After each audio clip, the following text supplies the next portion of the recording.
धर्म को दूसरे धर्म से लड़ाते हो, नफरत फैलाते हो।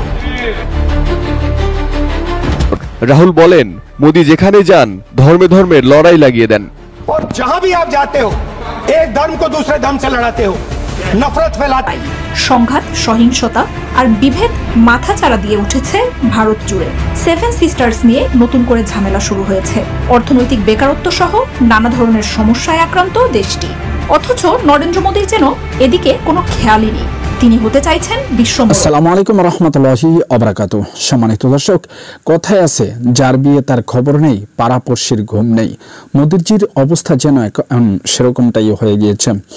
দর্শক, বাংলাদেশের বিভিন্ন ইস্যুতে মোদিজিকে কথা বলতে দেখা গেলেও, বাংলাদেশের সাবেক প্রধানমন্ত্রী শেখ হাসিনাকে আশ্রয় দিতে দেখা গেলেও ভারতের ভিতরেই চলছে মোদি বিরোধী তুমুল আন্দোলন, যা তিনি দেখেও না দেখার ভান করেছেন।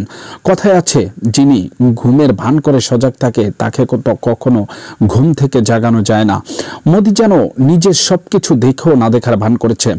ভারতে বিজেপি ও অন্যান্য দলের রাজনৈতিক নেতাকর্মীদের বিরুদ্ধে চলছে তুমুল হট্টগোল। সংসদে মোদিজিকে অপমান করতে কথা বলতে ভুল করছেন না বিরোধী দলের নেতাকর্মীরা। শুধু তাই নয়, ভারত এবার ভেঙে সেভেন সিস্টার ভেঙে নতুন রাষ্ট্র গঠনেরও পায়তারা চলছে। ভারতের মধ্যে যে সকল অরাজকতা চলছে কিংবা যে সকল হামলা মামলা চলছে সেসব কিছু বাদ দিয়ে মোদি হতে চাইছেন বিশ্বমরল। এজন্যই তিনি বিশ্বের সাথে নানান রকমের যোগাযোগ সমন্বয় করে আসছেন। এর মধ্যে দেখা গেছে নিজের দেশে যেই সকল জঞ্জাল চলছে, নিজের দেশে প্রশাসনকে ঠিক করতে পারছেন না, অথচ তিনি ইউক্রেন রাশিয়ার যুদ্ধ নিয়ে কথা বলছেন। শুধু তাই নয়, বাংলাদেশের ইস্যুতেও মোদিজিকে কথা বলতে দেখা গিয়েছে। শুধুমাত্র ধর্মকে ব্যবহার করে রাজনৈতিক ফায়দা লুটার জন্য তিনি বাংলাদেশে একটি সংখ্যালঘুদের ভিতরে তুমুল হট্টগোল বাজিয়ে দেন, যাতে করে বাংলাদেশের সাধারণ জনগণের মধ্যে এবার দেখা গেছে বিরূপ প্রতিক্রিয়া।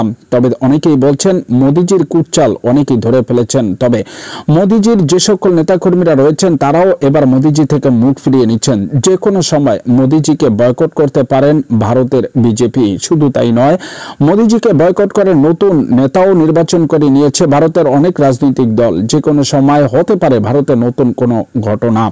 আর এটা যদি হয় তাহলে অবাক করার মতো কিছুই থাকবে না, কারণ ভারতে মোদিজি হয়ে গেছেন বাংলাদেশের সাবেক প্রধানমন্ত্রী শেখ হাসিনার মতো, যিনি নিজের দলের নেতাকর্মীদেরকে নিয়ে চিন্তা করতেন, দেশকে নিয়ে চিন্তা করার যার হাতে সময় ছিল না। কিন্তু একটা সময় এসেছে যখন তার সকল স্বৈরাচারের অবসান ঘটেছে, শুধুমাত্র রাজনৈতিক অঙ্গন থেকে নয় বরং ছাত্রদের গণ অভ্যুত্থানের মাধ্যমে।